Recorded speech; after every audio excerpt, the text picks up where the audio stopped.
Di sini saya akan menjelaskan tentang relevansi kasus dari penipuan nasabah bank yang terjadi di Semarang dengan relevansinya dengan hukum bisnis. Yang pertama itu adalah kebutuhan akan transaksi ekonomi pada masa sekarang cukup tinggi.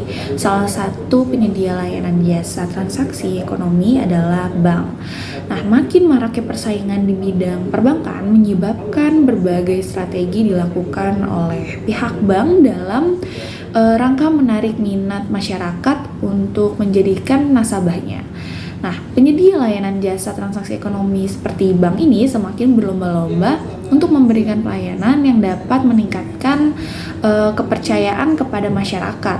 Nah, menurut pasal 1 ayat 1 Undang-Undang Nomor 10 Tahun 1998 tentang perbankan adalah segala sesuatu yang menyangkut tentang bank, mencakup kelembagaan, kegiatan usaha, serta cara dan proses dalam melaksanakan kegiatan usahanya.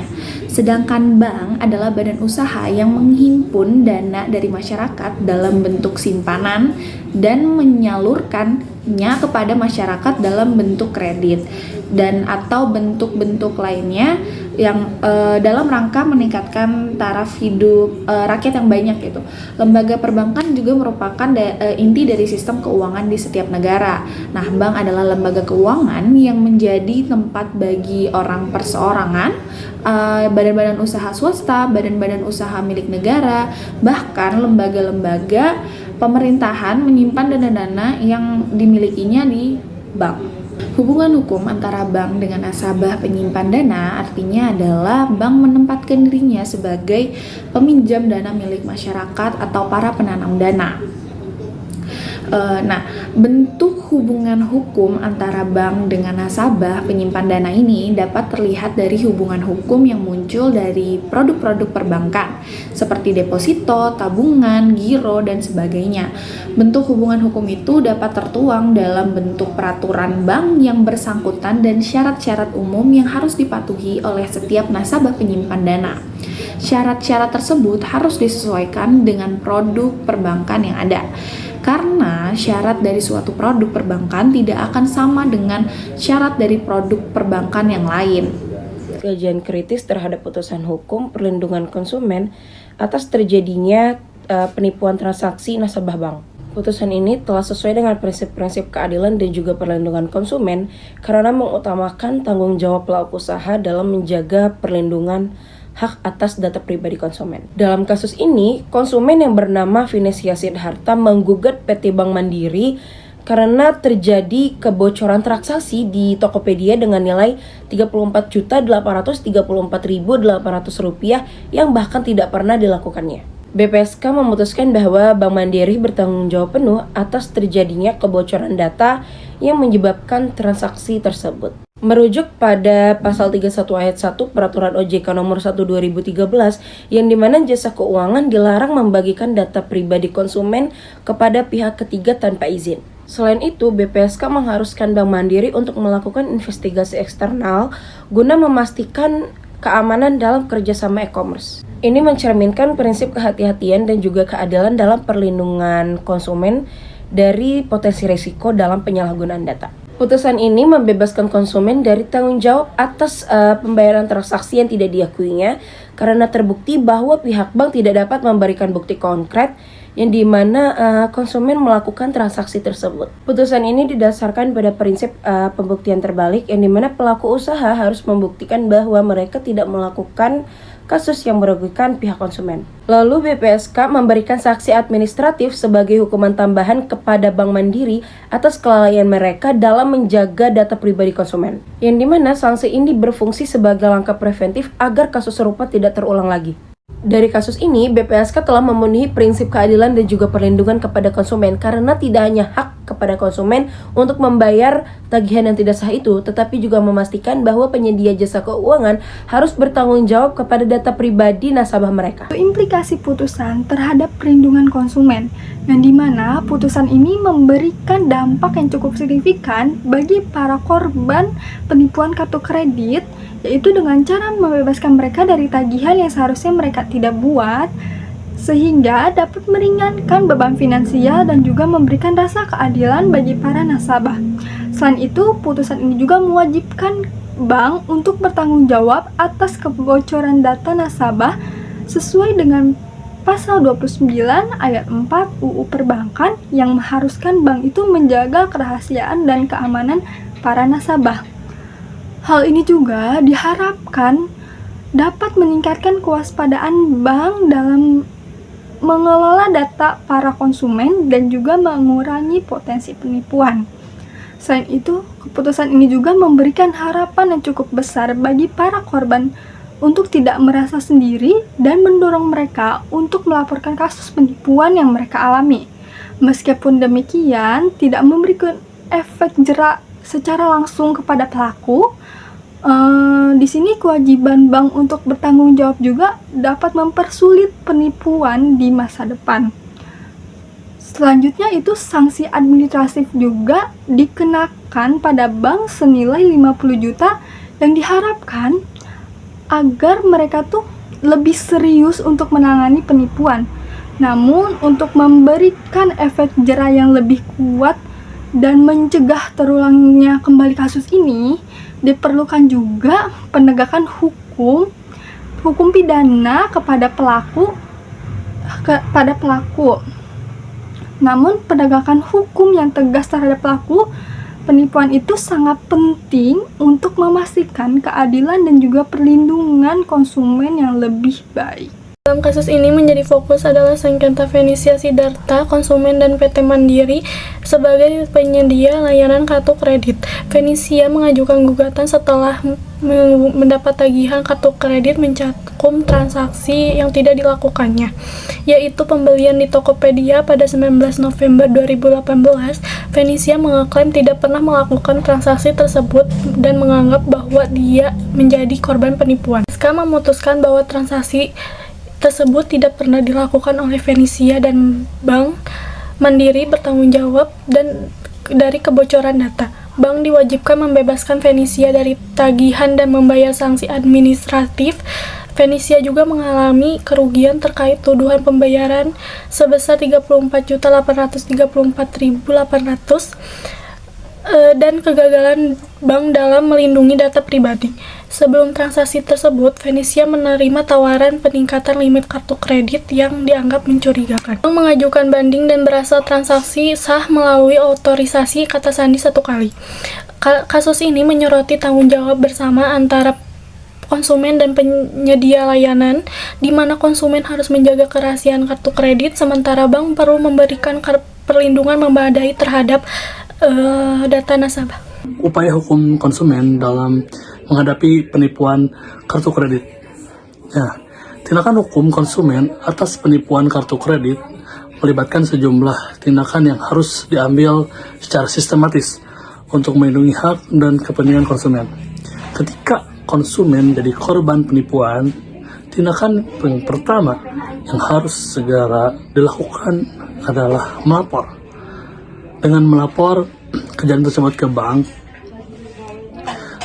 penerbit kartu kredit tersebut melalui pengaduannya, mungkin konsumen dapat meminta bank untuk membekukan rekening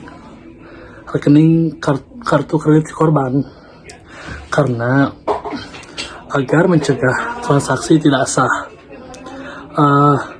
Lalu kecepatan dalam laporan ini sangat penting, karena semakin cepat dilakukan, maka semakin kecil kemungkinan konsumen mengalami kerugian besar.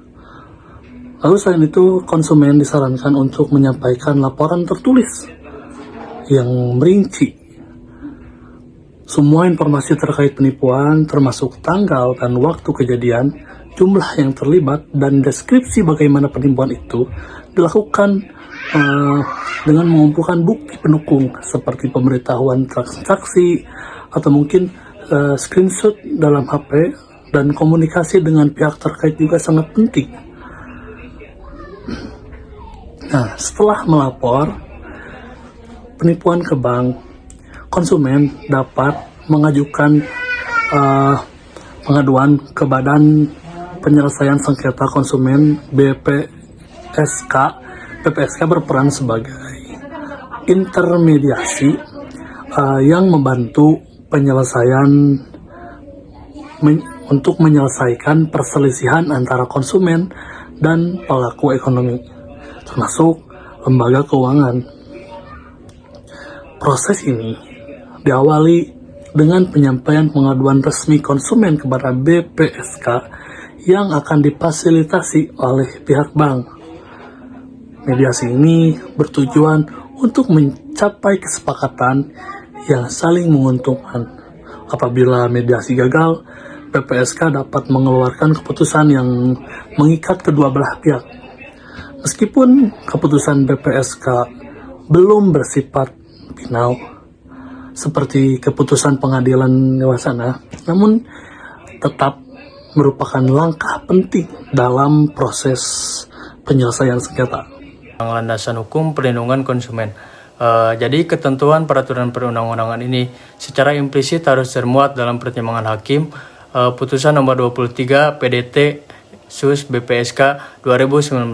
Dalam pertimbangannya mencantumkan dasar pertimbangan pada beberapa pasal di Undang-Undang nomor 8 tahun 1999 tentang perlindungan konsumen. Di antaranya yaitu yang pertama ada pasal 1 ayat 1 menyebutkan bahwa konsumen adalah setiap orang pemakai barang atau jasa yang tersedia dalam masyarakat, baik untuk kepentingan diri sendiri, untuk keluarga, orang lain, maupun makhluk hidup lainnya, tidak untuk diperdagangkan. Nah, yang kedua itu ada pasal 4 yang menyebutkan hak konsumen antara lain adalah hak atas kenyamanan, keamanan, dan keselamatan dalam mengonsumsi barang atau jasa. Yang ketiga ada pasal 8 yang membahas kewajiban pelaku usaha untuk memberikan informasi yang benar, yang jelas, yang jujur mengenai kondisi dan jaminan barang atau jasa, serta menjamin mutu barang atau jasa yang diproduksi atau untuk diperdagangkan berdasarkan ketentuan standar mutu barang jasa yang berlaku. Yang keempat ada pasal 19 menjelaskan tentang tanggung jawab pelaku usaha untuk memberikan kompensasi, ganti rugi, atau penggantian atas kerugian konsumen akibat penggunaan, pemakaian, dan pemanfaatan barang jasa yang diperdagangkan. Selain peraturan perundang-undangan, sumber hukum yang dijadikan dasar pertimbangan hakim dalam melakukan pemeriksaan ataupun penilaian alat bukti adalah berasal dari peraturan OJK nomor 1 POJK 07/2013 tentang perlindungan konsumen sektor jasa keuangan. Di antaranya itu nomor 1 ada pasal 31 ayat 1 yang menjelaskan pelaku usaha jasa keuangan dilarang dengan cara apapun memberikan data atau informasi mengenai konsumennya kepada pihak ketiga. Yang kedua ada pasal 40 yang menyebutkan bahwa pelaku usaha jasa keuangan wajib menyediakan sistem pengamanan yang memadai untuk melindungi data dan informasi konsumen serta memastikan keamanan transaksi yang dilakukan oleh konsumen. Selanjutnya ada Peraturan Bank Indonesia nomor 20 bulan 6 PBI 2018 juga menjadi landasan dasar hukum dalam pertimbangan putusan ini. Di antaranya yang pertama ada pasal 2 yang mengatur bahwa penyelenggaraan uang elektronik wajib dilakukan oleh bank atau lembaga selain bank yang telah memperoleh izin dari Bank Indonesia. Yang kedua ada pasal 15 menyebutkan bahwa penerbit uang elektronik wajib menerapkan prinsip kehati-hatian dan manajemen risiko, termasuk pengamanan transaksi elektronik. Nah, dengan demikian, landasan hukum yang kuat ini menegaskan pentingnya perlindungan konsumen dalam transaksi elektronik, memberikan jaminan kenyamanan, keamanan, dan kepastian hukum bagi konsumen, serta memastikan bahwa pelaku usaha bertanggung jawab atas kebocoran data dan transaksi yang tidak sah. Penipuan kartu kredit adalah tindakan ilegal ketika seseorang menggunakan kartu kredit milik orang lain tanpa izin untuk transaksi. Tindakan ini ada beberapa cara atau ada beberapa modus seperti phishing, skimming, terus juga pencurian terhadap kartu fisik, dan juga dapat terjadi karena kebocoran data dari sistem transaksi. Nah, dari tindakan ini ada beberapa pihak yang dirugikan seperti pemilik kartu kredit, terus juga penyedia layanan kartu kredit, dan juga pedagang dari yang menerima transaksi pembayaran. Tindakan penipuan ini bertujuan untuk menguntungkan diri sendiri secara ilegal. Nah, kita sebagai pemilik ataupun pengguna dari kartu kredit tersebut memiliki hak-hak yang dilindungi oleh hukum. Nah, hak-hak ini mencakup seperti perlindungan data pribadi, terus juga dapat mengajukan terhadap transaksi-transaksi yang mencurigakan, terus juga kita mendapatkan informasi dari produk tersebut ataupun layanan yang tersedia dalam produk tersebut. Terus juga kita dapat memblokir atau menonaktifkan kartu kredit bila mana kartu kredit kita hilang maupun dicuri. Nah, hal-hal seperti ini sudah diatur dalam Undang-Undang Perlindungan Konsumen dan juga Peraturan Bank Indonesia. Sebagai konsumen atau pemilik kartu, ada beberapa saran ataupun langkah agar keamanan kartu kredit kita terjaga, seperti mengaktifkan notifikasi bagi setiap transaksi, terus juga melaporkan setiap transaksi yang mencurigakan, terus juga kita dapat melakukan pemblokiran terhadap kartu, dan juga kita dapat menggunakan jaringan atau koneksi internet yang aman agar terhindar dari seperti hack ataupun penipuan semacamnya. Di sini dapat kita simpulkan bahwa konsumen itu memiliki peran yang sangat penting dalam ekonomi dan kesejahteraan masyarakat. Istilah konsumen sendiri tidak hanya menjurus kepada pengguna, produk, atau pembeli, melainkan juga mencakup kepada individu yang menjadi korban dalam sebuah kecacatan produk. Dalam Undang-Undang Nomor 8 Tahun 99 telah dijelaskan mengenai perlindungan konsumen. Hak dan kewajiban konsumen telah diatur dengan sangat jelas, yaitu memberikan perlindungan kepada mereka yang ingin melakukan transaksi. Di sisi lain, dalam kasus penipuan transaksi kartu kredit ini merupakan masalah yang serius dan perlu ditangani secara khusus. Berbagai modus penipuan telah berkembang seiring dengan berjalannya kemajuan teknologi. Maka dari itu konsumen harus selalu waspada.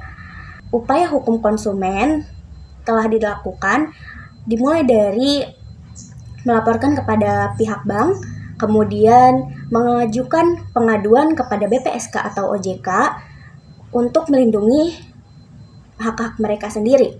Sekian, terima kasih. Wassalamualaikum warahmatullahi wabarakatuh.